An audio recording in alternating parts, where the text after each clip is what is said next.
High, আমি পিয়া। নতুন আরেকটি ভ্লগে তোমাদের সকলকে জানাচ্ছি অনেক অনেক স্বাগত। আজ হলো শুক্রবার, আর আজকের দিনটাতেই জানো তো আমি ঠাকুরঘরটা ঝেড়ে মুছে পরিষ্কার করে নেব। 2 দিন আগেই ঠিক করে নিয়েছিলাম যে এই ঠাকুরঘরটা শুক্রবার দিন পরিষ্কার করতেই হবে। ঠাকুরঘরের যে সমস্ত জিনিসগুলো রাখা ছিল এই বাঙ্কারের উপর বিশেষ করে, সেই সব জিনিসগুলোকে বাইরে বের করে নিয়েছি। ঘরটা ফাঁকা হলে কি পরিষ্কার করতে সুবিধে হয়। ঠাকুরঘরের জানালায় লাগানো পর্দা দুটোও খুলে রেখেছি, আর ওই পর্দা দুটোকে সার্ফের জলে একটু ভিজিয়ে রেখে এসেছি। তোমাদের দাদাকেও বললাম যে তুমি স্নানের সময় পর্দা দুটোকে একটু কেচে দিও, বাইরে তো খুবই রোদ উঠেছে, তো পর্দা দুটো শুকিয়ে যাবে। আর এদিকে শোকেসের উপর থেকেও সব কিছু নামিয়ে শোকেসের উপরে যে কভারটা পাতা ছিল, তো সেই কভারটাকে দিয়েই শোকেসটাকে ঢেকেছি যাতে ঝুলগুলো শোকেসে বেশি একটা না পড়ে। তো যাই হোক, তারপরে দেখো এখানে আমি উপরের দিকে ঝাড়ুটা দিয়ে সমস্ত ঝুলগুলোকে ঘরের 4 কোণায় ঝেড়ে নিলাম।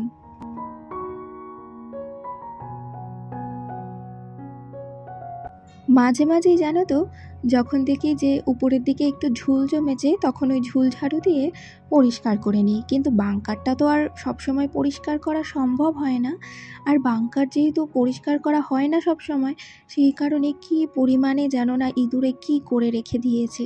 তো বাঙ্কারের উপরে পেপার পাতা ছিল, তো সেই পেপারটাকে কুচি কুচি করে কেটে কি অবস্থা করে রেখেছে। তো সেইগুলোকে ঝাড়ু দিয়ে প্রথমে বের করে নিলাম বাইরে, আর এখন একটা ভেজা ন্যাকড়া দিয়ে বাঙ্কারের উপরটাকে ভালো করে মুছে নিচ্ছি।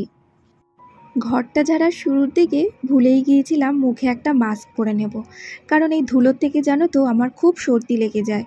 তারপরে যেই দেখছি যে না, ঝাড়তে ঝাড়তে নাকটা কেমন যেন একটা সুরসুর করছে, হাঁচি আসছে, তো তখন আবার মাস্কটা পরে নিলাম। তারপরে কাজগুলোকে আবার কন্টিনিউ করলাম।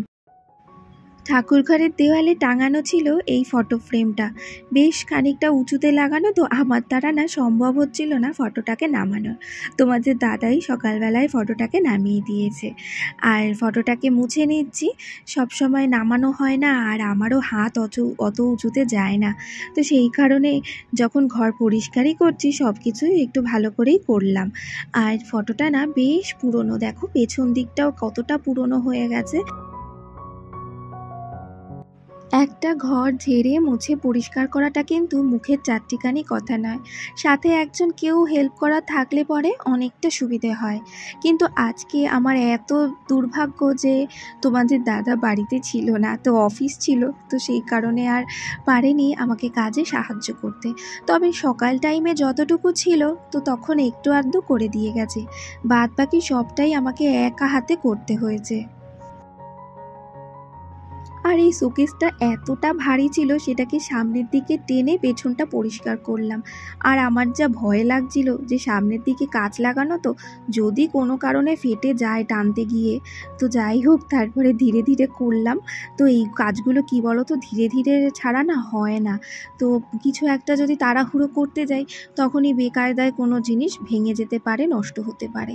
তো আমার শোকেসের পেছন দিকটা পরিষ্কার করা হয়ে গেছে, তারপরে কলিন দিয়ে এখন শোকেসটাকে পুরো ভালো করে পরিষ্কার করে নিচ্ছি।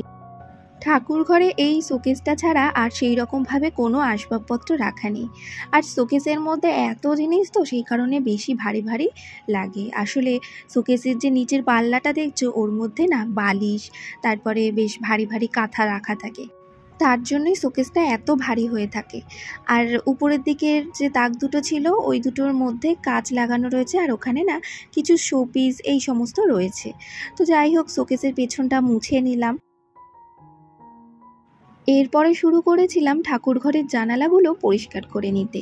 খুঁটিনাটি আরও অনেক কাজ ছিল জানো তো, কিন্তু সবটা তো ক্যামেরাবন্দি করতে পারিনি। একা হাতে কাজ করছি, আবার ভিডিও করছি, অনেকটা পরিশ্রমের কাজ, সেই সঙ্গে অনেকটা সময়েরও ব্যাপার ছিল। সকাল 9টা থেকে ঘর আমি ঝাড়তে শুরু করেছি, আর কাজ শেষ করেছি দুপুর 2টো নাগাদ।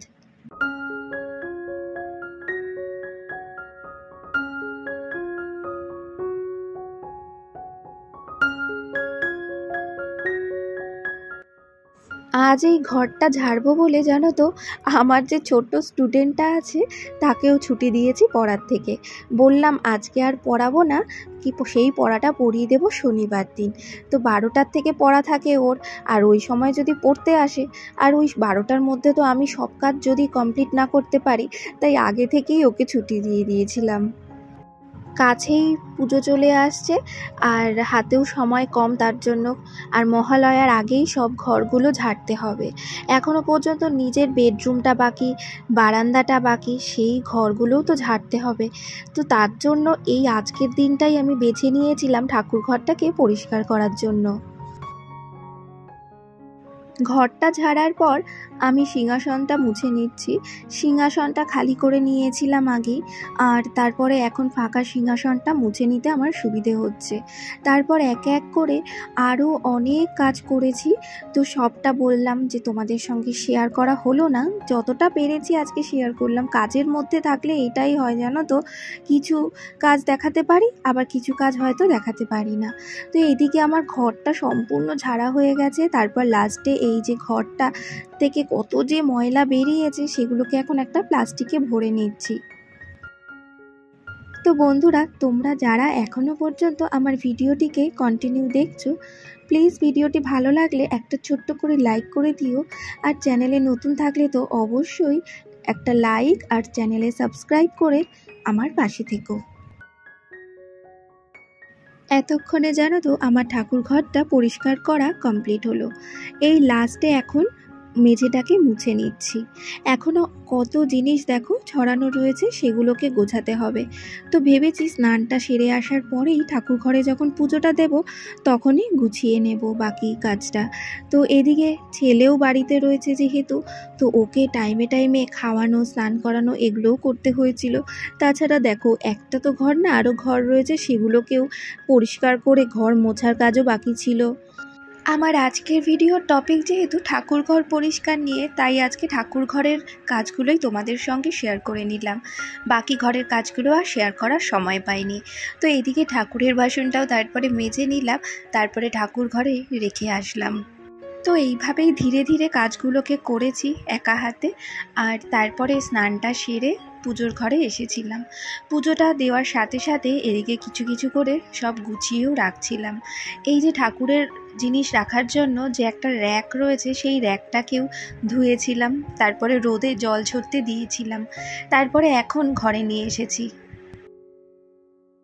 সিংহাসনের পাশেও একটা সাদা রঙের তাক থাকে, তো সেই তাকের নিচের দিকে থাকে হচ্ছে এই মাটির ভাতটা, আর হচ্ছে ঠাকুরকে প্রসাদ নিবেদন করার জন্য কাজু, কিশমিশ, তো এই রকম কিছু ড্রাই ফ্রুটস। ঠাকুর ঘর আর সিংহাসনটাকে সাজানোর জন্য জানো তো ভেবেছিলাম যে কিছু ডিআইওয়াই বানাবো, কিন্তু বিশ্বাস করো আজ আর সময়ই হয়নি। পরে যদি বানিয়ে থাকি কিছু, তখন তোমাদের সঙ্গে নিশ্চয়ই শেয়ার করব। আজ এইটুকুই সাজিয়েছিলাম। তো এদিকে হচ্ছে বাংকারের ওপরে একটা পর্দা লাগিয়েছি, আগেও পর্দা লাগানো ছিল, তবে একটা এবার অন্য পর্দা লাগিয়েছি। একটা বেড কভার ছিল, তো বেড কভারের কাটা যে অংশটা ছিল সেটা দিয়েই আমি উপরের দিকে বাংকারটাকে ঢেকে দিয়েছি। জিনিসগুলো রেখে দিয়েছিলাম বাংকারের ওপরে, যা যা রাখা ছিল সব কিছু গুছিয়ে। এবারে অনেক দিন আগে জানো তো মিশোর থেকে আমি একটা পর্দা অর্ডার করেছিলাম এই সাদা রঙের। তো পর্দাটা অনেকটাই বড় ছিল, তাই পর্দাটাকে কেটে তারপরে ছোট করেছিলাম। আর হচ্ছে এই যে ঠাকুর ঘরের যে দরজাটা, তো সেই দরজায় পর্দাটাকে লাগিয়েছি। নতুনত্ব কিছু বলতে তো ঠাকুর ঘরের দরজায় ওই পর্দাটা লাগিয়েছি। আর এই শোকেসের যে উপরটা খালি ছিল, সকালবেলায় দেখলে যে পরিষ্কার করলাম, তো সেই শোকেসের উপরটা দেখো কিছুটা এইভাবে গুছিয়ে নিয়েছি। মিশোর থেকে অর্ডার করা ওই বড় অর্গানাইজারটার মধ্যে ছেলের খেলনাগুলো রেখেছি। আর ওই যে ছোট তাকটায় যে ঠাকুরের জিনিসপত্র রাখা থাকে, সেই তাকের মধ্যে ঠাকুরের কিছু দরকারি জিনিসপত্র রেখেছি।